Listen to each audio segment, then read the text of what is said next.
Hi, and welcome to Shredding with Jimmy. I'm Jimmy Lardner-Brown from the band Killrazer, and we've been looking at some of the more extreme techniques on the guitar. Last two issues we've looked at the major and minor sweep arpeggios. This time we're going to look at a little bit more advanced technique, which is going to be doing those sweep arpeggios, but we're going to be tapping a note in there as well with our right hand. Now, if you haven't done much finger tapping before, it's not as hard as it looks. The easiest way to do it is just hold a note, get your finger and just practice flicking it down towards the floor. Now you can use, some people use this one, but that involves like sort of shifting your pick position. So if you're going to start doing it, I would recommend using your middle finger. It really allows you to be a lot freer. So the basic idea behind what we're going to do is we're going to do the sweeps like we've learnt. We hammer on that note, but then with our middle finger of our right hand, we're going to tap a note higher than that. Now, as far as getting to that note, I tend to just sweep down, but then on the last couple of strings, start moving across a little bit diagonally. It depends where you do it on the neck. Like if you're doing it up on the E, you don't really have to move much at all because your finger can reach there. But doing a bit further down, yeah, just sort of shift your hand just across a little bit, tap the note, then you're gonna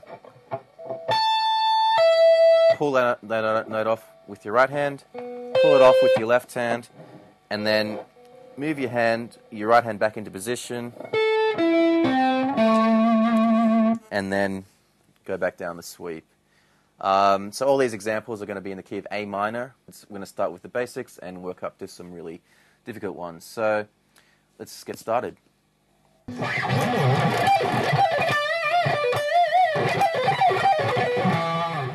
Okay, so for lick 1, we're going to sweep an A minor arpeggio, and we're going to tap the octave, something like this.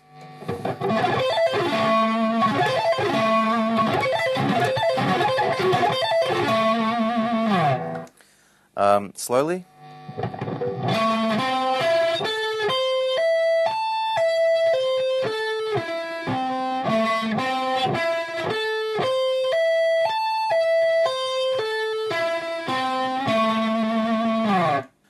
Okay, for lick 2, we're going to do the same thing, but instead of just going straight up the arpeggio, we're going to chuck one of them in there, which is actually a bit easier to do if you try it this way first. So if the first one is too hard, try it this way, and it may be a little bit easier. It just gives you more time to get to the tap. Okay, so this will be something like this.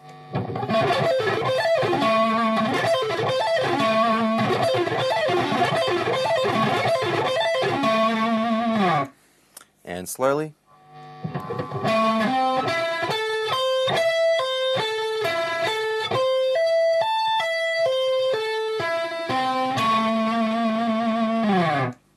Okay, for lick 3, we're going to do the same basic thing, but in the relative major of A minor, which will be C major. And we're just going to tap the octave once again.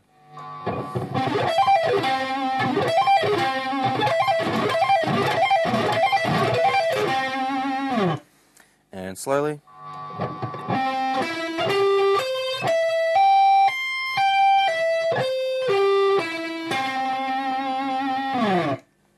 Okay, so just be aware that when we're doing these tapped sweep arpeggios, it's just in one position, but of course we could try them in any of the other shapes that we've learnt, and basically just tap a note higher, or a note, the next note in the arpeggio, or whatever, something like this.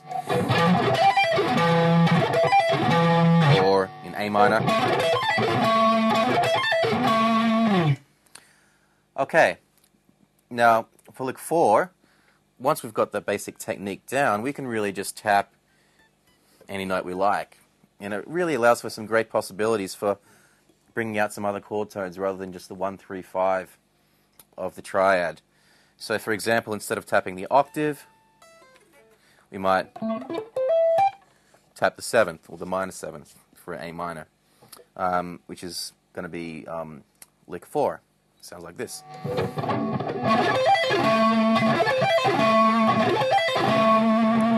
And slowly.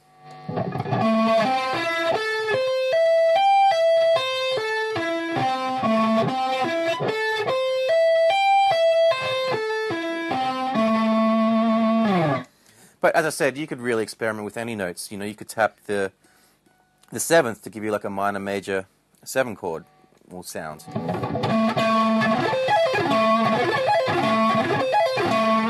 You could tap the 9th, which would be that one on the B.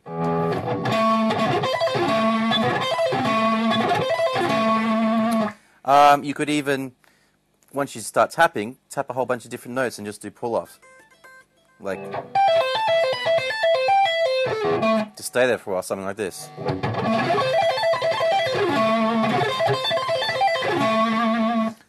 Just be experimental, be creative, and see what you can come up with.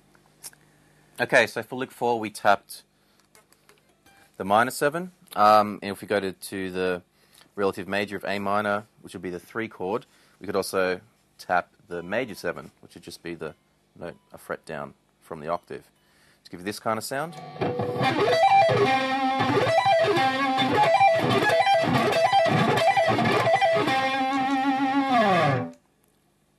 Once again, experiment with that. Alright, and here that is slowly.